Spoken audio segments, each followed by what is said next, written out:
কংগ্ৰেছত ভোট দি লাভ নাই, কাৰণ কংগ্ৰেছত যোন জিকিব সেইটো আকৌ বিজেপি জইন কৰি দিব, হয় নহয়? গতিকে কি লাভ হ'ব কি ভোট দি? কংগ্ৰেছে এইবাৰ সিট পাব নেকি?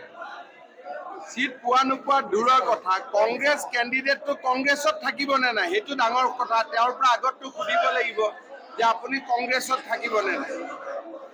এতিয়াতো কোনো মানুহ কংগ্ৰেছতে থাকিব নোখোজে, চব গুচি আহিব খোজে। এইবাৰৰ যিমান কংগ্ৰেছ কেণ্ডিডেট আছে, এজন কেণ্ডিডেট বাদ দি মই চবকে পাৰ্টিত লৈ আহিব পাৰোঁ। কি লাভ হ'ব কংগ্ৰেছক ভোট দি? কংগ্ৰেছত থাকিব জানো কোনোবাই? এইটোৱে ক্ৰেডিট, মোদীৰ ক্ৰেডিট। মোদীটো সূৰ্য, আমিতো চন্দ্ৰ। কৰিমগঞ্জ লোকসভা সমষ্টিৰ সংখ্যালঘু হৈছে নিৰ্ণায়ক। চব সংখ্যালঘু সংখ্যাগুৰু বুলি কথা নাই, প্ৰধানমন্ত্ৰীটো মোদী হ'ব। সবকা সাথ সবকা বিকাশ, এইটোৱে কথা। আৰে বিৰোধী পক্ষ কি লাভ আছে? এইটোতো আমাৰে পক্ষ, আমি মাতিলে আমাৰ তাতে জইন কৰি দিব। आज थोड़ा बूथ में कुछ इस बार ट्रेनिंग प्रोग्राम होगा, कुछ सोशियो इकोनॉमिक सर्वे होगा चुनाव का साथ साथ, इसका थोड़ा बारे में मैंने लोगों को समझाया। माइनॉरिटी तो टेंशन कारण নহয় তো, আমি তো ইমান মাইনৰিটিৰে কাম কৰি আছো।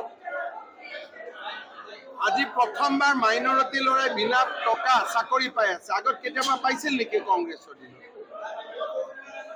আজি যিমান হাজাৰ হাজাৰ মাইনৰিটি ল'ৰা চাকৰি হৈছে, কোনোবাই 1 টকা ঘোষ দিছে নেকি? আজি মানুহৰ ঘৰত অৰুণোদয় আহি আছে, কি মাইনৰিটি ঘৰত অহা নাই নেকি? গতিকে মাইনৰিটিয়ে ভোট নিদিব কিয়? সব দিব এইবাৰ। আপুনি কৈছে নগাঁও আৰু কৰিমগঞ্জ সেইটো জিকিব 100%। সংখ্যালঘু বেছি আছে। ইমান মই টেনচনে লোৱা নাই, কৰিমগঞ্জ খুব ভাল কৰি জিকিম, with a margin of more than 1 lakh. এইবাৰ খুব ভাল কৰি কৰিমগঞ্জত কৃপানাথ মালা ইলেকশ্যন জিকিব। কংগ্ৰেছ, UDF, বিজেপি সব মোদীক ভোট দিব। 100%।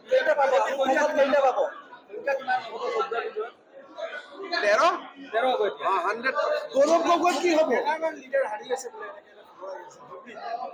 মই ধুবুৰী লৈ টেনচন। গৌৰৱ গগৈ কি হ'ব? হাৰিব আকৌ। কিমান ভোটত? 1, 2, 3। আটাইতকৈ বেছি ভোটত কোনটো জিকিব? গুৱাহাটী। মই আছো তো তাতে। সবচে কম ভোটত কোনটো জিকিব? সবচে কম ভোটৰ কাৰণেতো কণ্টেষ্ট হ'ব, এইটো ইলেকশ্যনৰ সময়ত দেখা যাব। সবচে বেছি ভোটত গুৱাহাটী। আপুনি কিবা আকৌ আহিব নেকি? 3বাৰ আহিম।